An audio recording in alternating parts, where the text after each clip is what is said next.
देश में इंडिया गठबंधन से तृणमूल कांग्रेस के इकलौते उम्मीदवार ललितेशपति त्रिपाठी के चुनाव कार्यालय का शुभारंभ हुआ। इस दौरान सपा, कांग्रेस, आप पार्टी के कार्यकर्ता और नेता मौजूद रहे। इस दौरान पत्रकारों से बात करते हुए ललितेशपति त्रिपाठी ने मोदी सरकार और भाजपा के उम्मीदवार पर निशाना साधा।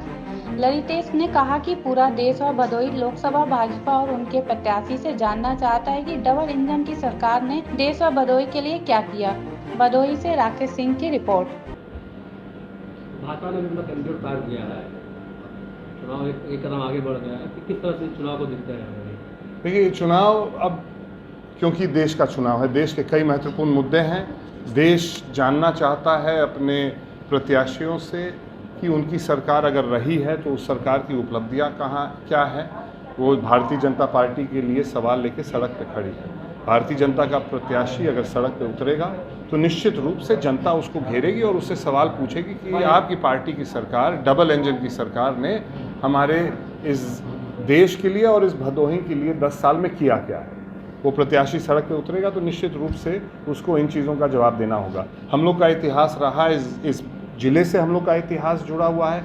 हम लोग के गठबंधन की सारे दल हैं, उन्होंने भदोही को एक मॉडल के रूप में विकसित भी करने का काम किया है। अगर जनता हमसे पूछेगी कि हम लोगों का क्या मुद्दे हैं इस चुनाव में, तो हम लोग उनको दिखा सकते हैं कि हम लोग के गठबंधन के दल ने भी और हम लोग के परिवार के लोगों ने भी इस जनपद को देने का काम किया है। भदोही कैंडिडेट जो बीजेपी से आया हुआ है वो इंसाफ पार्टी से भी है, विधायक है जी, मौजूदा समय में मजवा से बीजापुर के हैं। अब वो कह रहा है कि हम भदोही सीट को लेके 400 पार जा रहे हैं और अभी वो शायद इस्तीफा भी नहीं दिए हुए हैं वहाँ से। कैसे देखते हैं आप इनको? उसकी जानकारी मुझे नहीं है, वो उनका विषय होगा, पर स्वाभाविक है कि बहुत बड़ा घालमेल हुआ है। वो ये बात सत्य है कि वो दूसरे दल के विधायक हैं और एक दूसरे दल से चुनाव लड़ने जा रहे हैं। वो 2022 के चुनाव में एक तीसरे दल के प्रत्याशी होके तो भी वो छोड़ के चले गए और फिर दूसरे जगह से दूसरी पार्टी से टिकट भी लेने का काम किया है। हो सकता है उनको डर हो इस बात का कि कहीं इस बार भी उनके साथ किसी तरह का उस तरह का खेल ना हो जाए भारतीय जनता पार्टी के द्वारा।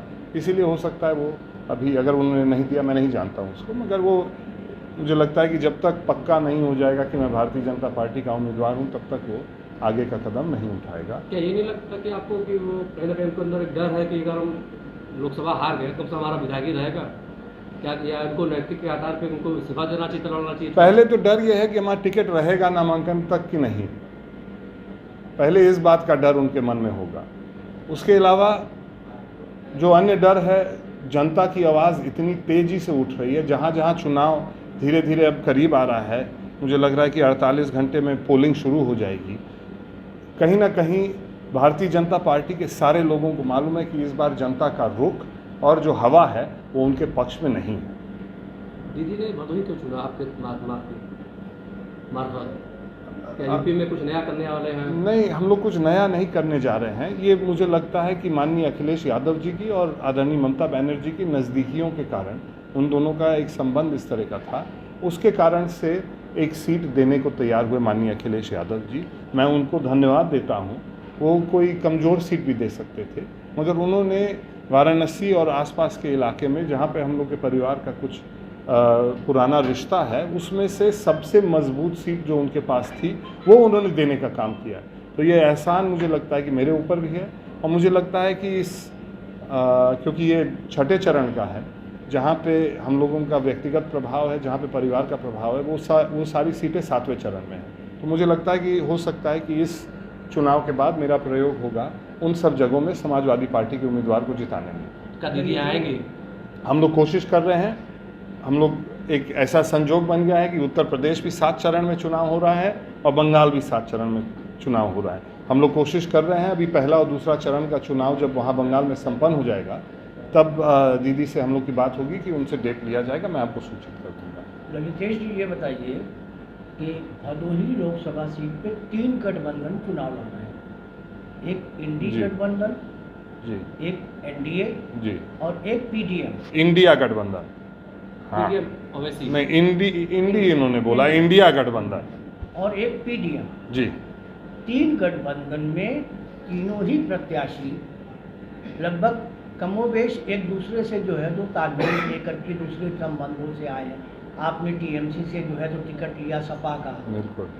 हाँ, निषाद पार्टी से उन्होंने पकड़ा टिकट भाजपा का। एक जो लोकल स्थानीय है प्रत्याशी पीडीएम के, जिनका असदुद्दीन ओवैसी से गठबंधन है, प्रेमचंद बिंद उसके राष्ट्रीय अध्यक्ष बन रहे हैं।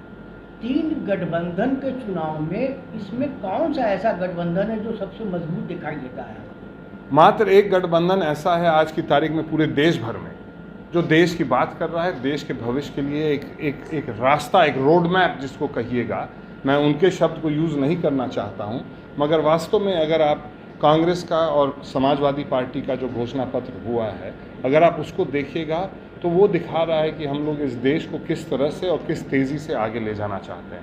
भारतीय जनता पार्टी का जो घोषणा पत्र है उसके कुछ हिस्से मैंने पढ़े हैं।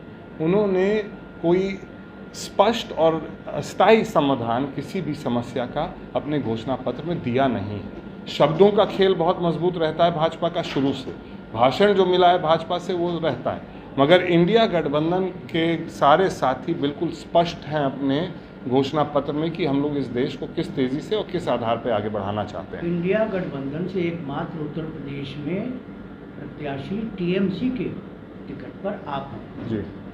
इसी तरह पीडीएम से राष्ट्रीय अध्यक्ष हैं जी, जबकि एनडीए से निषाद पार्टी के जो है तो भारतीय जनता पार्टी के टिकट पे आ रहे हैं। इसमें तीनों में आपको स्थानीय या पार्टी के स्तर पे अगर देखा जाए तो कौन मजबूत दिखाई देता है? आपकी चुनौती कौन है? आपकी लड़ाई किससे? देखिए, भदोही बनारस जिले का हिस्सा था और बनारस जिले का हिस्सा जब विभाजन हुआ, जब 2 अलग अलग जिले हुए, तब भी हम लोगों का रिश्ता नाता यहाँ पे रहा है। हम नहीं जानते हैं और लोगों का क्या नाता रहा है। ये तो निश्चित है कि एक स्थानीय प्रत्याशी पीडीएम के गठबंधन से आया है, मगर स्थानीय और बाहरी जब खोजने लगिएगा